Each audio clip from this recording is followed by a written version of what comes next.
Pinkie, the bubblegum pink poodle, had a big reputation in the neighborhood. She was obnoxious, loud, and a little too proud of her fluffy coat. She spent her days bouncing around like she owned the place, and unfortunately, she treated Connie, the cool, collected gray tabby, like her personal toy. One morning, Connie sat quietly on the windowsill, basking in the warm sunlight, when Pinkie burst into the room like a pink tornado. "Connie, guess what I just did?" Pinkie barked, her tongue hanging out in excitement. Connie didn't even flinch. "Let me guess. You barked at your reflection again and scared yourself?" Pinkie's ears perked up, oblivious to the sarcasm. "Nope. Better. I caught a squirrel this time."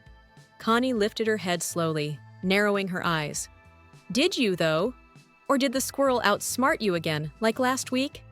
Pinkie puffed out her chest. "This time, I chased it into a tree, but then I got stuck in the hedge. It was a brilliant strategy. Now the squirrel knows I'm serious." Connie snickered under her breath. "Oh yes, I'm sure the squirrel is trembling in fear of the dog who can't tell a bush from a tree. Well done, Pinkie. Truly heroic." But Pinkie wasn't done yet. "That's not all. I also dug a hole in the yard so big the humans will love it. We're talking a crater, Connie, a masterpiece." Connie stretched lazily, arching her back. "You know, Pinkie, the humans love holes in the yard almost as much as they love chewed-up shoes. I'm sure they'll be thrilled. Really, keep up the good work." Pinkie's tail wagged so hard she knocked over a vase. "I knew you'd be proud of me. We should team up. You can dig, and I can... Well, I'll bark encouragement. It'll be perfect." Connie looked at her with thinly veiled disdain.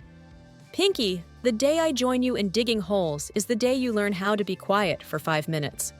Pinkie blinked, trying to process this. "Wait, I'm not quiet?" Connie rolled her eyes. "You're about as quiet as a blender filled with rocks. In fact, I think I hear you barking in my dreams." Pinkie, still clueless, sat down with a huff. "Well, maybe if you weren't so boring all the time, I wouldn't have to make so much noise." Connie hopped down from the windowsill, walking past Pinkie with her head held high. "Boring? At least I'm not the one getting stuck in bushes and thinking it's a victory. You're like a clown without the jokes, Pinkie." For once, Pinkie was speechless. She stood there watching as Connie sauntered out of the room, tail flicking in triumph.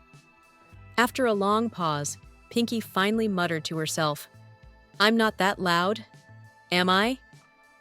From the hallway, Connie's voice floated back. "Louder than my purr, Pinkie, louder than my purr."